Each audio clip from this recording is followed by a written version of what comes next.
कि बाहो भोले बाबा तो हर गजबे कहानी। सावन महीना पिया टूटले बनानी। ई जमाना दीवाना तू न पूछा कैसे। ई जमाना दीवाना तू न पूछा कैसे। कि हमरा जो किया के दुनिया में जोड़ा नहीं, दुनिया में जोड़ा नहीं खे। और आइए चाहूंगी मिलकर सभी लोग ताली का साथ दें। ये 1 ये 2 ये 1 2 3 थोड़ी ताली हो जाएगा।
कि हमारा चौकिया के किसी बाबा के दुनिया में जोड़ा नहीं के। बड़ा भंगिया के दुनिया में जोड़ा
भोलेनाथ से मिलना एक बार चाहूंगी, दोनों हाथ को प्रेम से ऊपर कर ले, प्रेम से बोली शंकर भगवान की।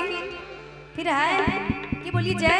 रिया जी आगे वाले नहीं लगा रहे हैं, ऐसा लग रहा है तब से कंजूसी किए जा रहे हैं। आगे वाले बम जी लोग थक गए, चाहूंगी थोड़ा आप लोग के साथ दे दीजिए। आगे वाले जो बम जी हैं ये चेयरमैन वाले बम जी हैं। अरे तो चेयरमैन वाले पीछे भी फिर है। भी बम जी ये भाड़े की चेयर है, ये टेंट वाले भाई उनकी चेयर है, जो भी है उन्होंने ही आयोजन किया है, लेकिन उनकी ही है। आइए सबसे पहले चाहूंगी एक बार सब लोग मिलकर थोड़े हाथ तक उठाइए, थोड़ा सा, बिल्कुल, क्योंकि बाबा की नगरी में कोई बड़े और छोटे नहीं होते, सब एक बराबर होते हैं, चाहे वो गरीब हो या अमीर फिर भी नहीं उठाएंगे, ढीठ बम एकदम पूरे पूरे बार हाथ उठा ले सारे।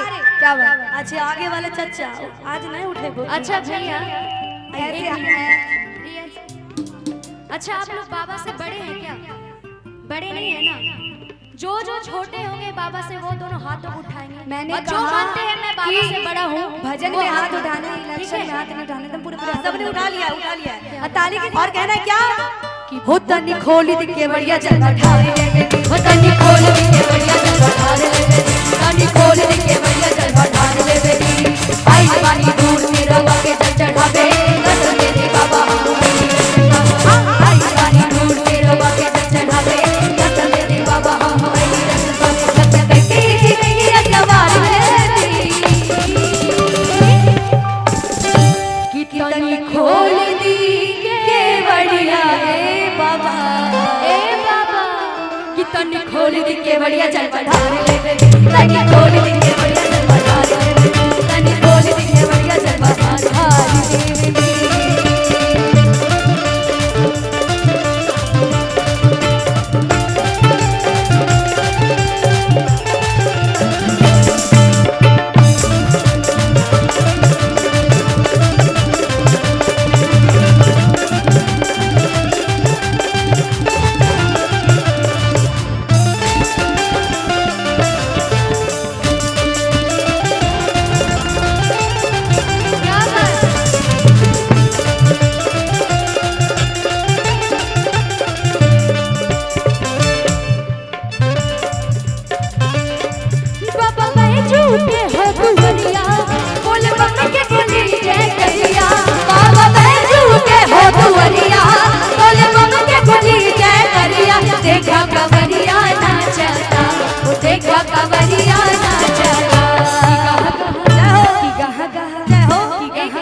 हम लोग को भी अच्छा लगेगा, लग रहा थक गए हैं लेकिन थोड़ा सा साथ दीजिएगा तो हम कलाकारों को। अच्छा थोड़ा सा मतलब होता है कि एक दो को बजाएंगे, जोरदार वाला ताली बोलिएगा तो थोड़ा आनंद भी आएगा। पावर नहीं है अच्छा बजा पाएंगे।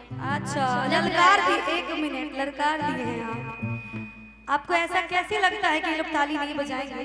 बजवा के दिखाइए। बजवा के दिखाएं। ताली नहीं बजा भैया शान पे बात नहीं आनी चाहिए, मर्दों की शान सबसे ऊंची होती है, इसीलिए कोई हाँ अच्छा नहीं बजा रहे भैया। अच्छा ठीक है सुनिए सुनिए, हमारे काजू भैया का कहना है कि एक बार पप्पू भैया से ताली बजवा के दिखाइए तो तनी बजा दीजिए। देखिए जब अब पप्पू भैया बजा दिए हैं तब पीछे वाले सब कहाँ है टुकुर टुकुर ताक रहे, तनी आप लोग भी बजाइए, क्या बात है। और कहेंगे कि गह गह कि गह गह कि गह गह गारे भरना गरिया बेटा सुहावन लागेला कि गह गह गारे भरना गरिया बेटा सुहावन लागेला। बाबा बैजू के होठ बैरिया बोल बम के बोली जय करिया, बाबा बैजू के होठ बैरिया बोल बम के बोली जय करिया। देखा कवरिया नाचता देखा कवरिया कि गह गह कि गह गह कि गह गह गारे भरना गरिया देखा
जी के जाई से लहरिया डोले ओ सही कांवरिया डोले गंगा जी के जाई से लहरिया डोले ओ सही कांवरिया डोले दिलवा सुहावन लागे बड़ी बाला भावन लागे गुरबम की नारा गूंजे लाखों कांवरिया देवघर नगरिया डोले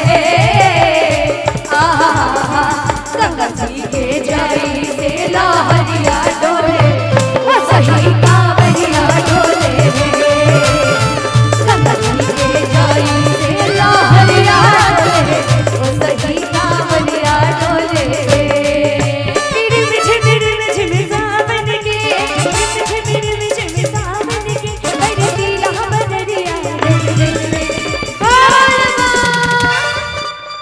और चाहोगे सभी मिलके इस भजन में तालियों का साथ देंगे, ठीक है? अरे नाच कवरिया शिव के नगरिया बन के पुजरिया रे, नाच कवरिया शिव के नगरिया बन के पुजरिया रे और रिम झिम सावन के रिम झिम सावन के बरसेला बदरिया रे रे रे रे बोल नाच कवरिया शिव के नगरिया बन के पुजरिया रे नाच कवरिया शिव के नगरिया बन के पुजरिया रे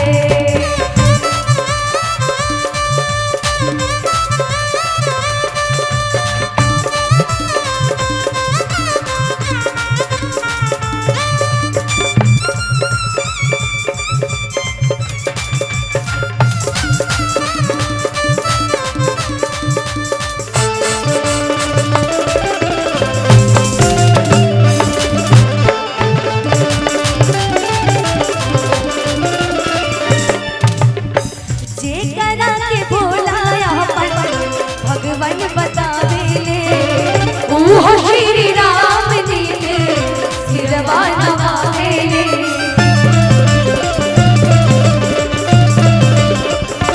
जे करा के भोलाया भगवान बतावेले ओह श्री राम जी के सिरवा नवावेले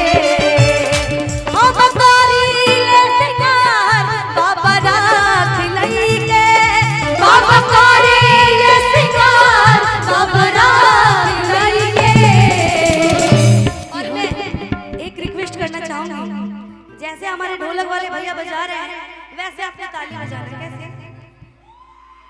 कि हमारा जोगिया के अच्छा पीछे वाले बकवास है काज एकदम टुकुर टुकुर खाली ताक रहे हैं तनी पीछे वाला भी हाथ उठा के ताली बजाइए। ये ताली मेरे लिए नहीं बजेगी ना ही दोनों के लिए बजेगी, शंकर भगवान के लिए बजाना। जिनको जिनको शंकर भगवान से प्रेम एक बार हाथ को लंबे लंबे उठाइए, ऐसे ऐसे नहीं एकदम लंबा उठाइए, पीछे से थोड़ा आगे से भी उठा लीजिए। क्या बात। और कहेंगे कि हमारा जोगिया के सब नहीं खाली हमारे ढोलक वाले भैया बजाएंगे भी बजा सकते हैं कि हमारा जोगिया के कि भोले बाबा के। एक मिनट भैया मच्छर मारने नहीं बोला था, ताली बजाने बोला था जी। अच्छा जितने लोग हैं अगल बगल जितने भी हाथ में इतनी सी जान है भैया, इतनी सी नहीं है। हाँ आप मर्दों को पहचानती नहीं है तब लगता है। आइए अच्छा लेकिन दमदार ताली बजनी चाहिए, ठीक है? सब लोग मिलकर कि हम मेरा है जोगिया के भोले